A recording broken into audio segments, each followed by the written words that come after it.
শাড়িটা না দারুণ সুন্দর, নতুন শাড়ি দেখছি। শাড়িটা না খুব ভালো লাগছে। আমি না শাড়িটা নিয়ে যাব। এই শোন না, মায়ের এই শাড়িটা আমি নিয়ে যাচ্ছি। হ্যাঁ, খুব ভালো লাগছে, খুব সুন্দর লাগছে। দেখ কালারটা, কালার কম্বিনেশনটা কত সুন্দর, ভীষণ সুন্দর কালারটা। তো দেখি দেখি কে নিয়েছে গো শাড়িটা? শাড়িটা যেই দিক, শাড়িটা কিন্তু খুব সুন্দর, আমার কিন্তু ভীষণ পছন্দ। গড, আমাকে কি সুন্দর লাগছে না? হ্যাঁ ভালো লাগছে, এটা সবাইকেই ভালো লাগবে জানিস। তাহলে আবার তুমি নেবে কেন? এটা আমাকেই মানাচ্ছে। এ বাবা, না মানালেও শাড়িটা আমিই নেব। তোমাকে মানাচ্ছে না? না না, আমার খুব পছন্দ হয়েছে শাড়িটা।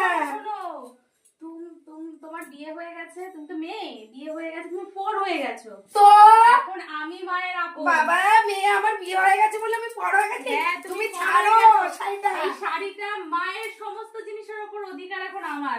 মেয়েদেরও অধিকার আছে, আমারও আছে। না না, হবে না। ও মা, তোমার বৌমা শাড়ি দিচ্ছে না। শাড়ি নেবে, গয়না নেবে, মগের মূল্য নাকি? তুমি যাও এখান থেকে, এই শাড়িটা এখন আমার। যাও। হবে না, হবে না, এই শাড়িটা আমার খুব পছন্দ হয়েছে। আমি দেব না এই না, শাড়ি। দেব না। শাড়িটা ছাড় ছাড় ছাড় ছাড় ছাড় ছাড়।